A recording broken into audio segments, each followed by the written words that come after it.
Van Deeb, a dynamic leader with decades of experience building companies and crushing sales. He's been there and done that. Ladies and gentlemen, hello. My name is Van Deeb. Inspiring audiences across the country to do it too.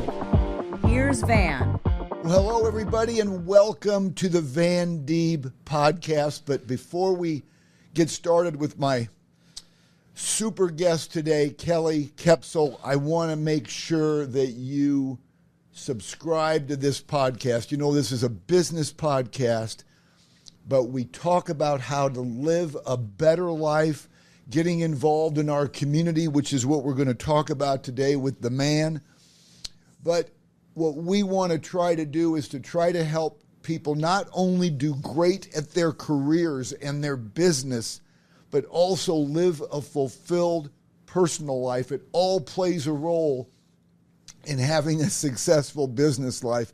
So, Kelly Koepsell, welcome to the Van Deeb Podcast. Thanks, Van. I appreciate you having me on. I'm really glad you're here, and I want to tell you I'm a big fan of yours.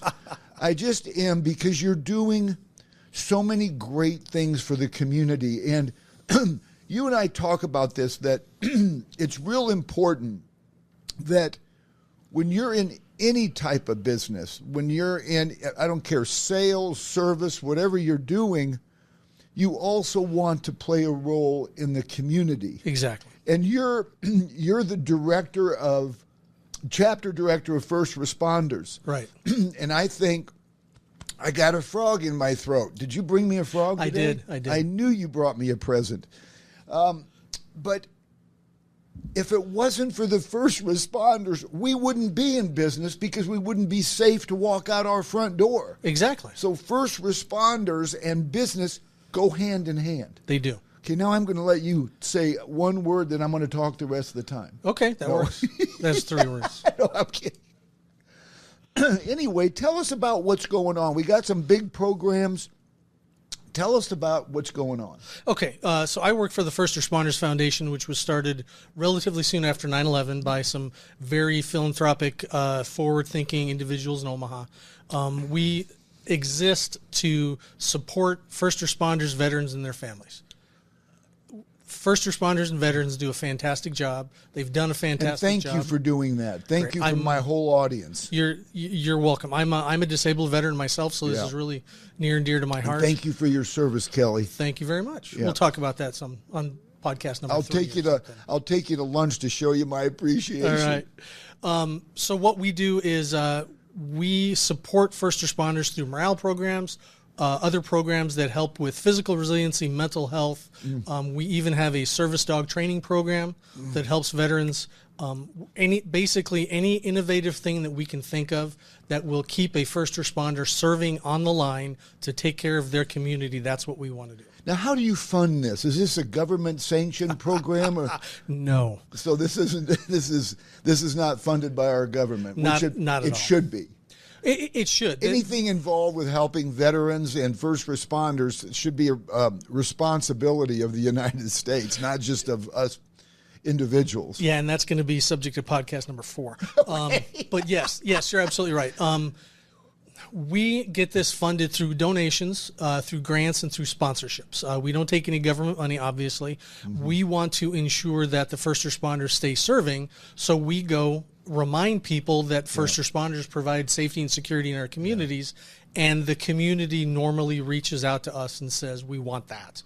It's really interesting in nonprofit land. I call it nonprofit land where I live. You can always sell crying kids. By sell, I mean get donations for.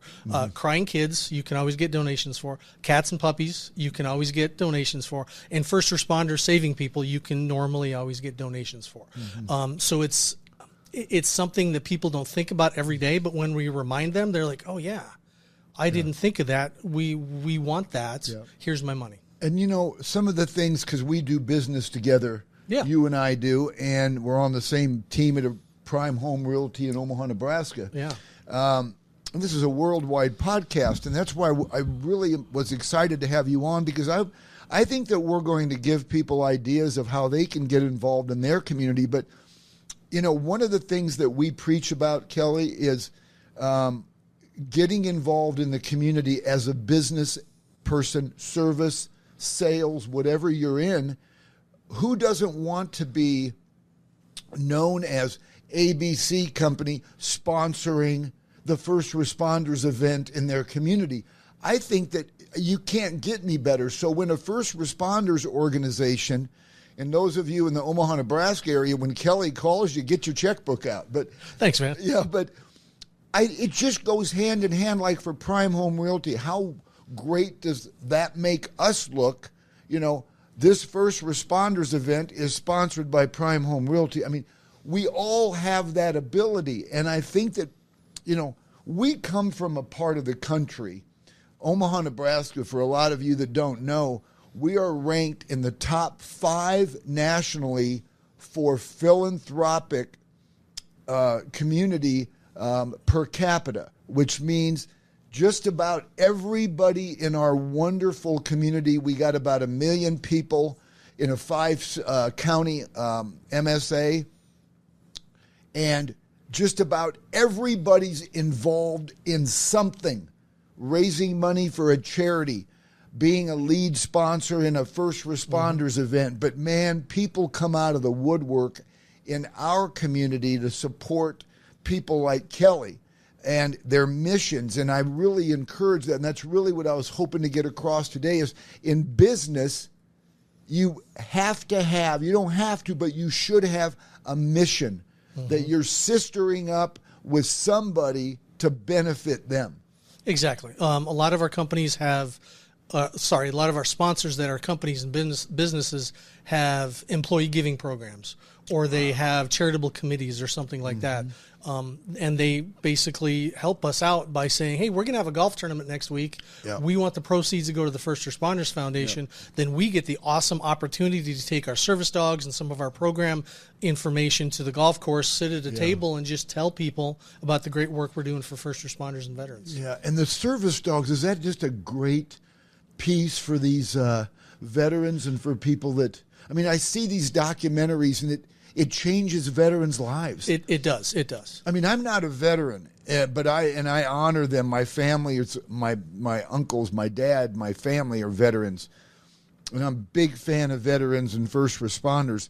But just knowing, I mean, I got my first dog 6 years ago. I've never had a dog. Wow. And it changed my life.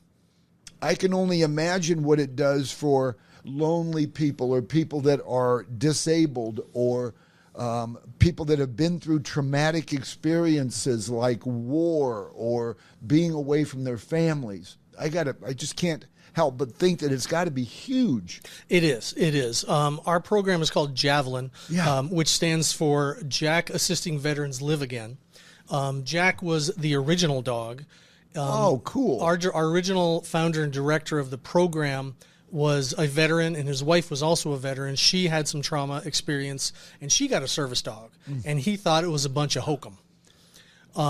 So it turns out that they were sleeping one night, and he was having heart problems.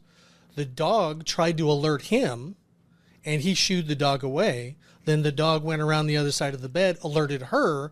She woke up, realized he was having problems, and they got him to the hospital and saved his life. Isn't that amazing? And after that, guess what? Service dogs are great. Yeah. So he started the program. So the service dog had to prove himself. Exactly. I saved your life, Dad. Yeah, let's get on with this.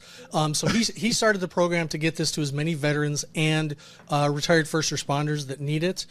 A service dog, normally in our community or in our country, if you need a service dog, you normally need a doctor's recommendation or a doctor's prescription, and the wait can be anywhere from 12 to 18 months. For the dog, for the dog, because they go through a wicked training. Exactly. Then you normally have to pay anywhere from $15,000 to $25,000, which insurance doesn't cover. So you spend all your time and stress raising money to try to get this dog, and then normally they take you to one of the coasts and give you a week of training with the dog and say good luck. We are complete. We are the complete opposite of that. If a veteran calls us... You're making it affordable. Oh, man, are we making it affordable. Yeah. If a veteran calls us, we can normally get them started within about a month. If they don't have a service dog, we can provide one for them because we work with shelters and other rescues. We charge $25. Wow. We charge. And how long do people have to wait for their dog? It depends on how fast we can get them a dog. So here's the way I'm listening to what you're saying, and I'm constantly trying to format it into a business being able to get involved in this. Why wouldn't businesses say, we're sponsoring 25 veterans this holiday season for service dogs? Right. The problem is we charge the veteran $25 for the animal cruelty background check because we don't want to give a dog to somebody who abuses animals. It actually costs us about just under $5,000 to do the training. And we don't train the dog. We train the veteran to train the dog.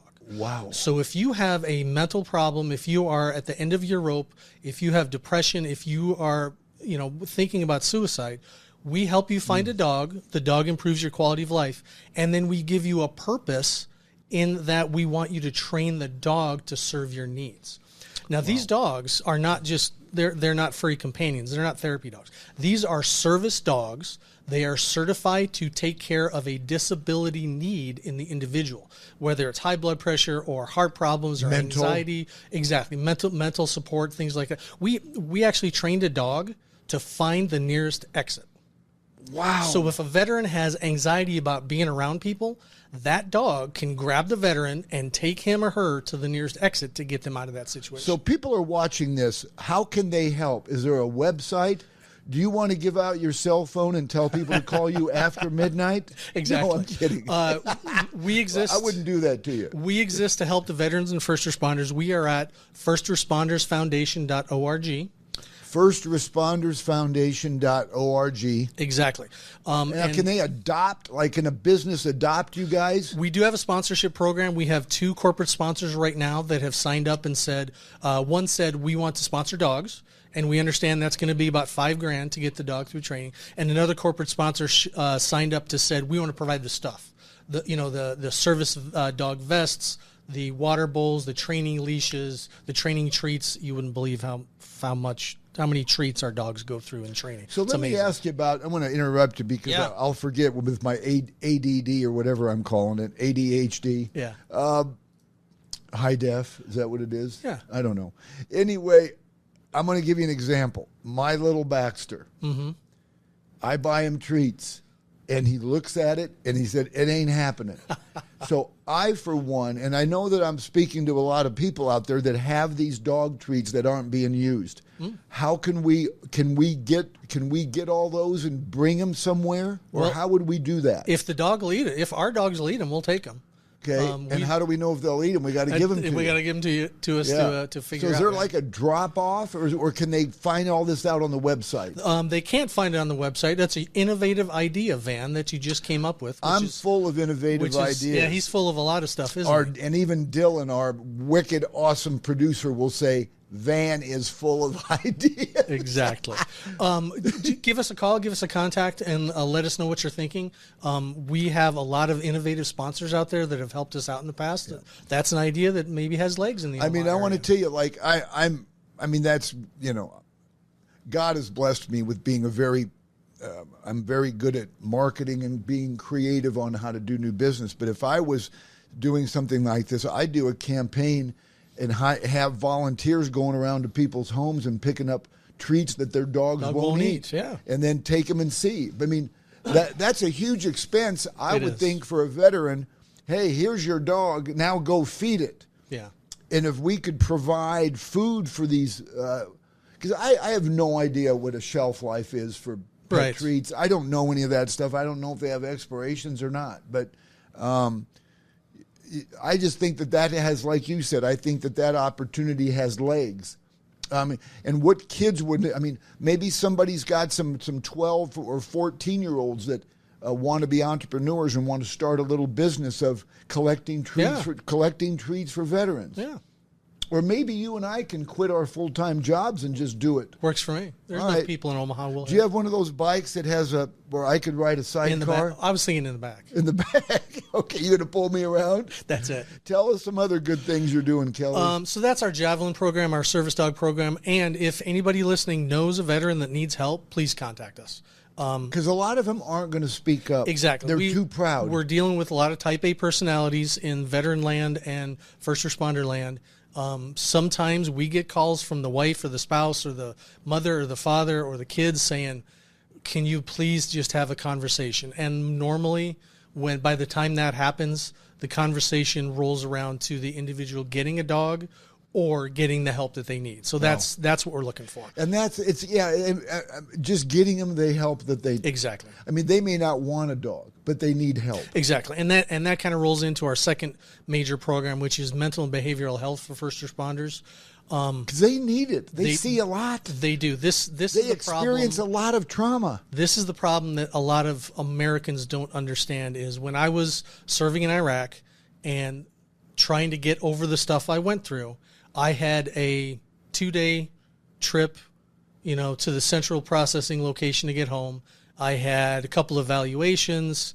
I had a couple out processing days. I had another trip to get back. So I was separated by a week or 10 days from what happened, and I had that time to mentally adjust to get back.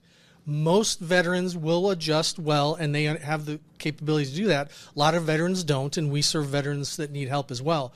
But think about the first responder that has to do something that they don't want to do in the community to keep people safe, and then they go 10-8 on the radio, and they're ready for the next call. And they go to the next call, and they're still living with what happened on the last call, and then they're 10-8 from that call, and they go next call, and something happens on that call. And then at the end of the shift, within about an hour or 90 minutes, they do all their equipment checks, they do all their paperwork, and they go home to the family. They don't have the time to process that. Mm-hmm. Sometimes they have to process it with their family, and sometimes they don't process it with their family. So first responders really, really, really need the culture and the awareness and the ability to have somebody to talk to on a regular basis, and our mental health programs are based around that. We actually have what we call culturally competent therapists here in our Omaha office. These are therapists who were first responders, are living in a first responder family, household, or they've gone through a very extensive preceptorship to understand the trauma. And those are the people that are going to be able to give you an accurate description of what's happening. Exactly. Because they've been there and done that. Exactly. The problem we run into on a semi-regular basis, unfortunately, is that a first responder says, I need help. They go to, quote, a normal therapist who doesn't understand. They hear about the extensive trauma and the repetition and the loss and the tragedy, and they end up breaking the therapist. And then the first responder says, nobody can help me because I broke the therapist. We don't let them get to that. We want people in the room who understand what they're going through. And we've been extremely successful on that. We treat people in our Omaha office and a couple other locations within our chapter footprint.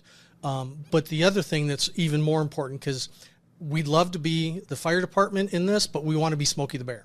We want to prevent the mental health problems from coming. So our mental health team actually teaches classes to departments and individuals on what mental health is, how to deal with mental health, how to deal with a buddy on the force who's going through mental health problems, and then simple things that you wouldn't think about, but we have a sleep therapy recovery class. First responders going through trauma, sleep is one of the biggest problems, and you can't properly deal with your mental health if you're not properly rested. So that's one of our biggest attended classes. Wow. So it is such an issue. And Dylan has heard me say this, our producer, so many times, to how bad mental illness is today. And it's highlighted today. It's probably always been an issue, but it's highlighted more today than it ever has been. In February, in 1998, they did a study on mental illness, and 1 out of 8 people were diagnosed with some form of mental illness, depression, anxiety, loneliness. Kelly, they did that same study in February of 2022, almost 4 years ago. And instead of 1 out of 8, like it was in 1998, it's 1 out of 2.5 of the people they interviewed. So relating it back to your business, your career, somebody you're working with has got some form of mental illness, somebody that you know. I guarantee you that we all know people that are not telling us that they're dealing with some form of mental illness, depression, anxiety, loneliness. Yep. And I think it's up to us, not just people like you, Kelly, that this is your passion. We all have to get involved to make people feel like they're not alone. Yeah. And that is, and I'm not going to quote this correctly, but loneliness is, I just heard a statistic. It's like one of the number one causes of death. Yes. I mean, how would you like to know that somebody you loved, cared about, worked with, died of loneliness? Yeah. I mean, so we all of us have to contribute in some form or fashion. Yeah.